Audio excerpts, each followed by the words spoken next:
When people think about Sardinia's ancient past, they usually jump straight to the Bronze Age. The towering Nuraghi, the giants' graves, the sacred wells. These monuments are undeniably impressive. But if we go further back into the Neolithic, we find an older, stranger world, much of it hidden beneath the surface. A world of rock-cut tombs called fairy houses carved to look like the homes of the living, their walls etched with symbols whose meanings are still uncertain. A world of enormous megalithic standing stones and statue-menhirs carved to look like stylized humans. Today, we're going back more than 5,000 years to the Italian island of Sardinia.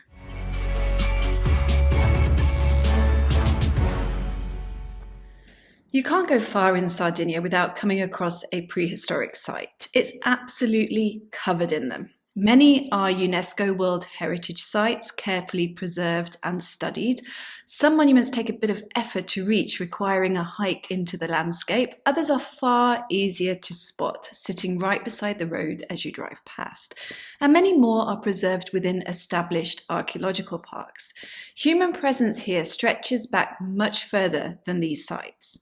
Caves across Sardinia were already inhabited in the Paleolithic. During the Ice Age, the island was joined to Corsica and separated from what is now Tuscany by a relatively narrow channel, making it far more accessible than many other Mediterranean islands. But as fascinating as this deep prehistory is, it isn't where our story today begins. Today we're focusing on monuments, and in Sardinia these don't truly emerge until the Neolithic. Around 6000 BCE, the first farming communities arrived in Sardinia. They lived in a mix of open-air settlements and caves, combining agriculture with hunting and fishing to sustain themselves.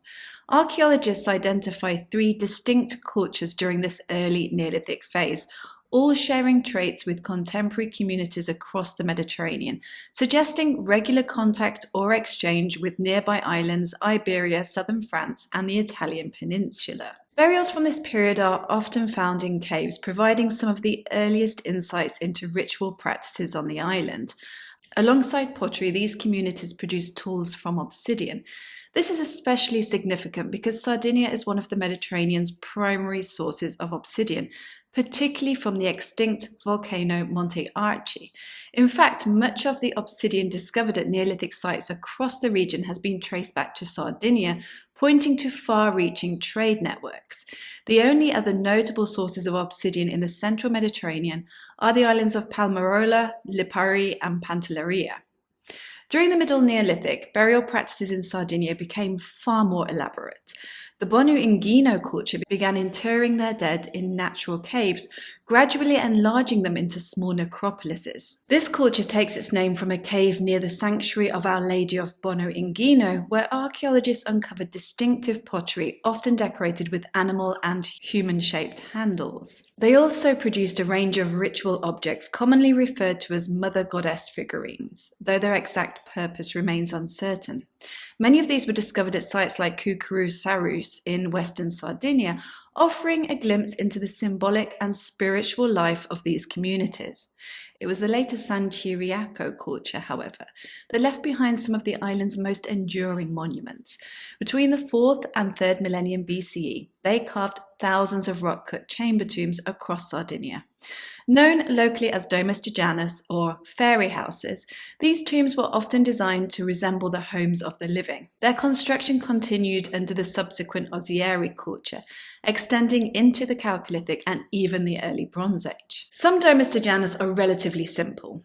Others, however, are vast and surprisingly complex. Networks of chambers, corridors, and carefully arranged ritual spaces. A typical tomb might include an entrance shaft, a sloping passage, a central chamber, and several smaller rooms branching off from it. The central space seems to have been used for ceremonies, while the side chambers were reserved for burials. In some cases, the roof has collapsed, leaving the tomb open to the sky. Others remain intact, dark, enclosed, and remarkably intricate. And not all of them lie fully underground. Some were carved directly into rock faces and cliffs. What makes these tombs especially intriguing are the architectural details inside them. Many feature carved ceiling beams, false doors, lintels, and even circular hearth-like forms, elements that appear to imitate domestic interiors. It suggests these spaces were designed as houses for the dead, though no actual houses from this period have survived to confirm the comparison. As in many prehistoric burials, the dead were often treated with red ochre, a pigment used both on the bodies and within the tombs themselves. Grave goods, jewellery, tools, and everyday objects were placed alongside the deceased. Another remarkable feature is the art. Only about 10% of these tombs are decorated, but those that are contain striking motifs. Bull horns, spirals, zigzags, sometimes painted, sometimes carved in relief. One of the most extensive examples is the necropolis of Crucifixu Manu near the ancient town of Porto Torres on Sardinia's north coast. It consists of 22 Domus de Janas, and in several of them, collapsed ceilings now expose the central chambers to the open sky. When I visited this complex, I had the entire site to myself at first, which gave it a very eerie atmosphere. The necropolis is known for its examples of the horn motif, though I wasn't able to spot them in person, so I've included a reference image to show what they look like. Another striking feature here is the network of cart ruts etched into the rock across the site. They're very similar to those found in Malta, something I've covered in previous videos, and like those, their exact purpose is still debated. The prevailing theory in Malta is that they were used to move carts transporting stone from quarries, mainly during the classical period, possibly slightly earlier. At Crucifixu Manu, their proximity to the ancient Roman port suggests a similar date. What's particularly telling is that many of these ruts run directly over the tombs. In places where the ceilings have collapsed, the tracks are interrupted by large gaps. This strongly indicates that there's no direct connection between the ruts and the tombs themselves. The landscape was simply reused thousands of years after the burials were created. In the region of Gallura in northeastern Sardinia, burial traditions took a very different form.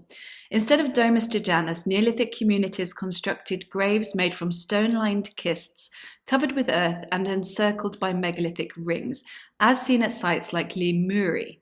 These individual burials stand in sharp contrast to the collective tombs found elsewhere on the island, and are associated with the Arzakena culture, which occupied Gallura and other eastern areas. Excavations at Limuri have uncovered a range of grave goods, including pottery, stone vessels, hard stone axes, and necklaces made from steatite, gemstones, and green soapstone. The Neolithic landscape of Sardinia wasn't defined only by Domus de Janas, but also by hundreds of standing stones. Many of these menhirs stand alone and can reach impressive heights, like Monte Corutundu, which rises to around 6 meters.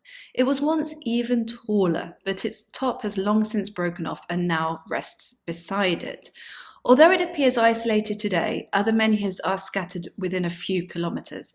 This one bears shallow cut marks carved into its surface, though they've been heavily worn over time. In fact, many standing stones show no decoration at all. Alongside these are the statue-menhirs, monoliths carved with stylized human features. Some even depict clothing or weapons, giving them a more defined identity. Sardinia isn't unique in this respect. Similar figures have been found across France, Spain, Corsica, the Italian peninsula, and beyond. As for their purpose, it remains uncertain. They were likely symbolic, perhaps tied to ritual or ideas around fertility, but their meaning probably varied depending on context, especially when found alongside other monuments. One of the most unusual megalithic sites on the island is Biru e Concas, the Trail of the Heads. Located in central Sardinia, it consists of around 200 standing stones arranged in alignments, somewhat reminiscent of a smaller Karnak in France. Interestingly, not all of the stones date to the same period. The earliest, more primitive anthropomorphic forms belong to the late Neolithic, while the more stylized examples date to the Chalcolithic. Sites with such a high concentration of menhirs are rare in Sardinia, with only a handful of comparable locations. One of those is Pranumutedu, which features around 60 menhirs arranged both in pairs and in groups. The site also includes a Domus de Janas and 2 megalithic tombs encircled by stone rings. It was established during the late Neolithic by the ossuary culture and remained in use into the Chalcolithic, suggesting long-term ritual significance. Then there is Monte Dacadi, perhaps the most extraordinary monument in Sardinia. This is definitely my favourite. Built in the late Neolithic by the ossuary culture, it stands apart from anything else on the island. This stepped, pyramid-like structure was rebuilt and modified over time, but it always retained its raised platform, accessed by a long ramp.